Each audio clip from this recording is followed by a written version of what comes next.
C'est un lieu d'accueil du public qui a été créé il y a maintenant 12 ans,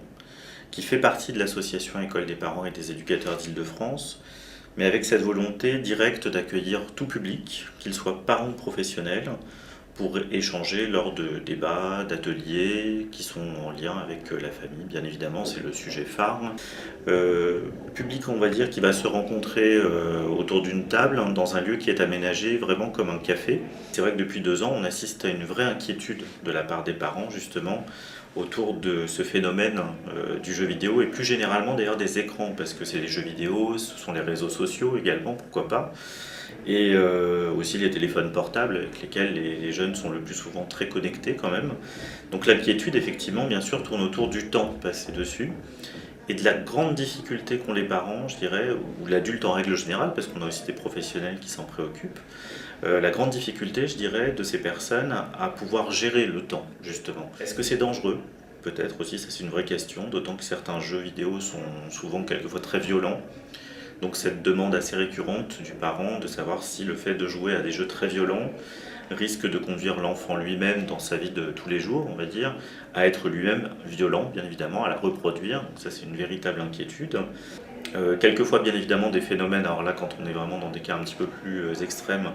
de déscolarisation, parce qu'on a des jeux vidéo qui sont sur des univers permanents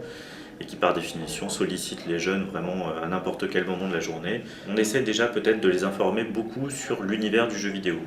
à savoir bien distinguer tel et tel type de jeu, de façon à ce que ces fameux parents s'y intéressent, un tant soit peu,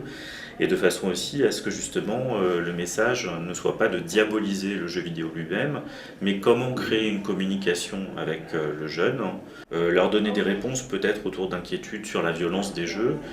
On a pas mal échangé avec d'autres professionnels sur la question et il ressort que la violence des jeux vidéo, bien évidemment, ne va pas créer forcément chez le jeune une violence à l'extérieur, dans la mesure où le jeu vidéo, dans ce contexte-là, va faire office de défouloir la plupart du temps. Si ce défouloir existe, très probablement, au contraire, le jeune ne sera pas amené à reproduire ce type de violence-là à l'extérieur. Ça, c'est une réponse qui bien souvent rassure. On leur donne peut-être aussi des signes, justement, pour évaluer à quel moment, justement, l'enfant est peut-être plus en danger que dans d'autres situations. À savoir qu'effectivement, si le parent constate un phénomène d'isolement, une vraie chute de résultats scolaires, des grosses difficultés à s'endormir,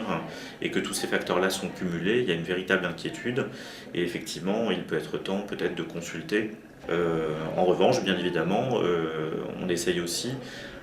encore une fois, de faire prendre conscience aux parents que plus ils s'intéressent justement à ces écrans, plus il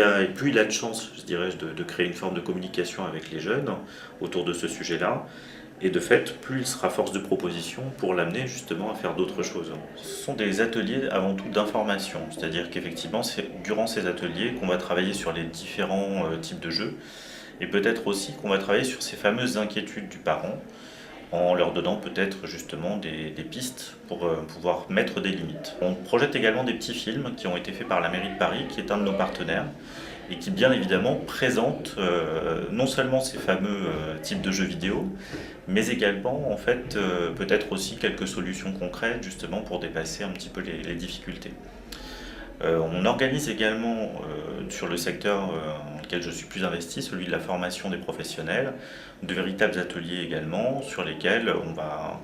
peut-être tabler non seulement sur l'information, mais également sur des mises en situation. Et puis on va donner bien sûr lors de ces ateliers quelques solutions pour peut-être trouver des passerelles plus simples de communication et donner quelques outils très concrets justement pour arrêter cette pratique, ou en tout cas la limiter, tout en présentant bien sûr aussi la richesse, parce que bien souvent elle nous fait peur, cette pratique du jeu vidéo, ou encore des écrans en règle générale, mais on y trouve aussi bien sûr tout un tas de choses qui peuvent être très intéressantes.